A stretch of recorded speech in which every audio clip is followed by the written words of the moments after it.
فتح مکہ کے بعد بہت سے قبائل نے اسلام قبول کر لیا، لیکن حوازن اور بنو ثقیف کے قبیلوں نے چند اور قبائل کو اپنے ساتھ ملا کر 4000 کا لشکر تیار کیا اور مسلمانوں سے زور آزمائی کا فیصلہ کیا۔ نبی کریم صلی اللہ علیہ وسلم کو ان کے ارادوں کی اطلاع ہوئی تو آپ نے اپنے ایک صحابی کو تحقیق کے لیے بھیجا۔ انہوں نے تصدیق کی، تب آپ نے مسلمانوں کو تیاری کا حکم فرمایا۔ چنانچہ 10,000 مدنی اور 2,000 مکی فوج کا لشکر تیار ہو گیا۔ بعض لوگوں نے لشکر کی کثرت کے پیش نظر کہا، آج ہم مغلوب نہیں ہوں گے۔ یہ بات رسول اللہ صلی اللہ علیہ وسلم پر گراں گزری۔ شام ہوئی تو ایک سوار نے آ کر اطلاع دی کہ بنو حوازن عورتوں، بچوں اور اونٹ بکریوں سمیت نکلے ہیں۔ آپ یہ سن کر مسکرائے اور فرمایا، یہ کل انشاءاللہ مسلمانوں کا مال غنیمت ہوگا۔ 10 شوال 8 ہجری کی رات رسول اللہ صلی اللہ علیہ وسلم حنین پہنچے۔ وادی حنین مکہ معظمہ سے 30 میل دور واقع ہے۔ آپ نے وادی میں داخل ہونے سے پہلے سحر کے وقت لشکر کو ترتیب دیا۔ مہاجرین کا پرچم علی بن ابی طالب کو دیا، اوس کا پرچم اسید بن حذیر رضی اللہ عنہ کو، اور خزرج کا پرچم حباب بن منذر کو، اور کچھ دوسرے پرچم دوسرے قبائل کو دیے۔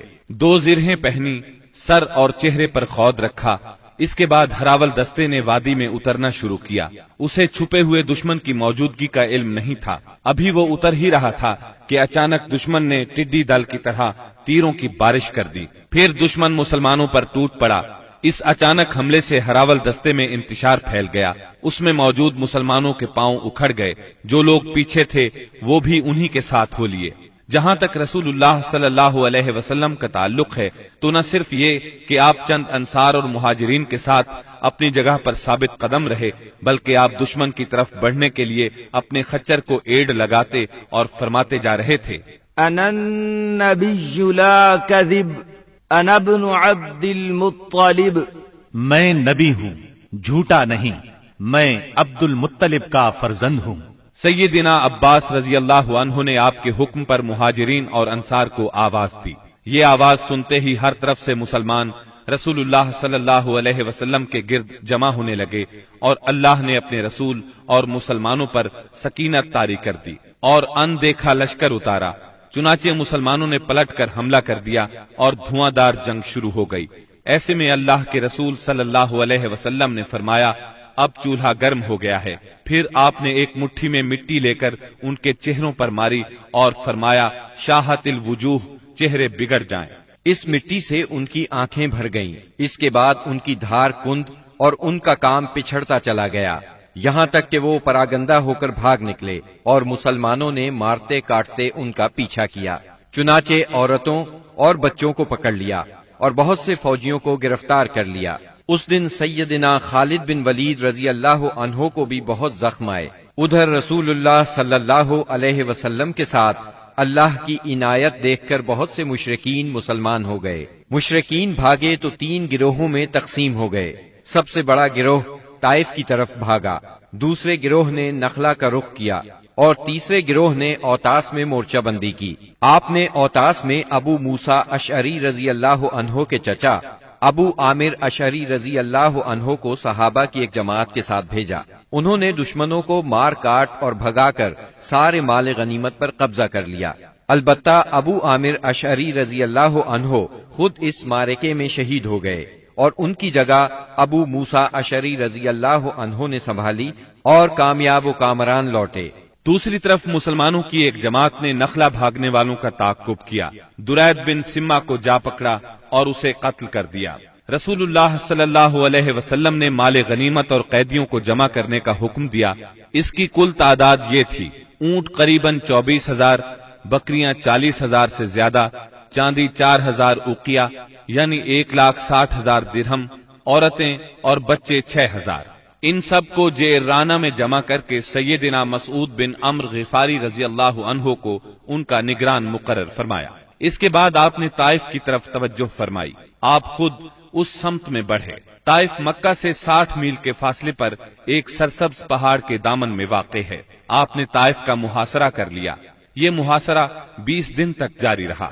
لیکن شہر فتح نہ ہو سکا۔ محاصرہ چھوڑ کر آپ جعرانہ کے مقام پر تشریف لائے، یہاں مال غنیمت ذخیرہ کیا گیا تھا۔ رسول اللہ صلی اللہ علیہ وسلم طائف سے جعرانہ واپس آ کر 10 دن سے زیادہ ٹھہرے رہے، مال غنیمت تقسیم نہ فرمایا۔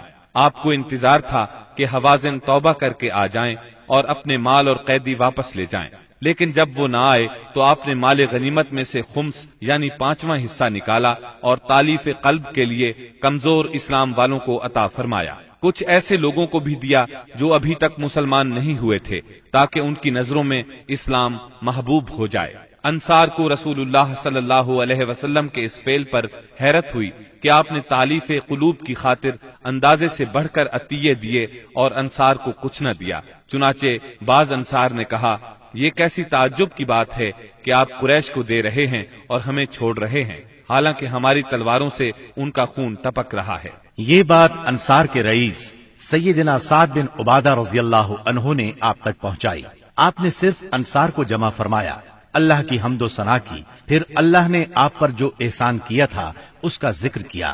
اس کے بعد فرمایا، انصار کے لوگوں، تم اپنے جی میں دنیا کی ایک حقیر سی گھاس کے لیے ناراض ہو گئے۔ اس کے ذریعے سے میں نے لوگوں کا دل جوڑا تھا تاکہ وہ مسلمان ہو جائیں اور تمہیں تمہارے اسلام کے حوالے کر دیا تھا۔ اے انصار، کیا تم اس سے راضی نہیں کہ لوگ اونٹ بکریاں لے جائیں اور تم رسول اللہ صلی اللہ علیہ وسلم کو لے کر اپنے ڈیروں پر جاؤ؟ اس ذات کی قسم جس کے ہاتھ میں محمد کی جان ہے، اگر ہجرت نہ ہوتی تو میں بھی انصار کا ایک فرد ہوتا، اور اگر سارے لوگ ایک راہ چلیں اور انصار دوسری راہ تو میں بھی انصار ہی کی راہ چلوں گا۔ اے اللہ، انصار پر رحم فرما، انصار کے بیٹوں پر رحم فرما اور انصار کے پوتوں پر رحم فرما۔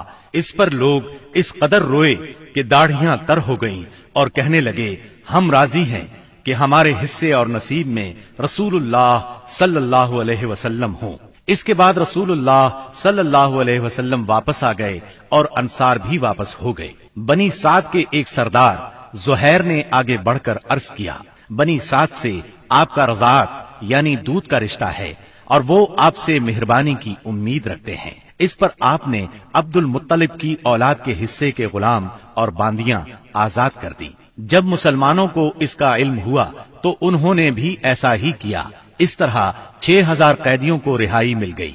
مال غنیمت کی تقسیم سے فارغ ہو کر رسول اللہ صلی اللہ علیہ وسلم نے عمرے کا احرام باندھا۔ یہی عمرہ جعرانہ ہے۔ عمرے سے فارغ ہو کر مدینہ واپسی کی راہ لی اور ذیقعد میں 6 دن یا 3 دن باقی تھے جب آپ مدینہ منورہ پہنچے۔ محرم 9 ہجری میں مدینہ منورہ خبر پہنچی کہ بنو تمیم قبائل کو جزیہ نہ دینے پر اکسا رہے ہیں۔ رسول اللہ صلی اللہ علیہ وسلم نے عیینہ بن حصن فزاری کی قیادت میں 50 سواروں کا ایک دستہ بھیجا۔ انہوں نے صحرا میں حملہ کر کے ان کے 11 آدمی، 21 عورتیں اور بچے گرفتار کر لیے اور انہیں مدینہ لے آئے۔ اس کے بعد بنو تمیم کے 10 سردار آئے اور شاعری اور خطابت کے مقابلے کی خواہش ظاہر کی۔ چنانچہ ان کے خطیب اتارد بن حاجب نے خطبہ دیا۔ اس کا جواب سیدنا ثابت بن قیس رضی اللہ عنہ نے دیا۔ پھر ان کے شاعر زبرقان بن بدر نے اشعار کہے۔ جواب میں سیدنا حسان بن ثابت رضی اللہ عنہ نے اپنے اشعار پیش کیے۔ انہوں نے اسلام کے خطیب اور شاعر کی فضیلت کا اعتراف کیا اور مسلمان ہو گئے۔ رسول اللہ صلی اللہ علیہ وسلم نے ان کے قیدی واپس کر دیے اور انہیں بہترین تحائف سے نوازا۔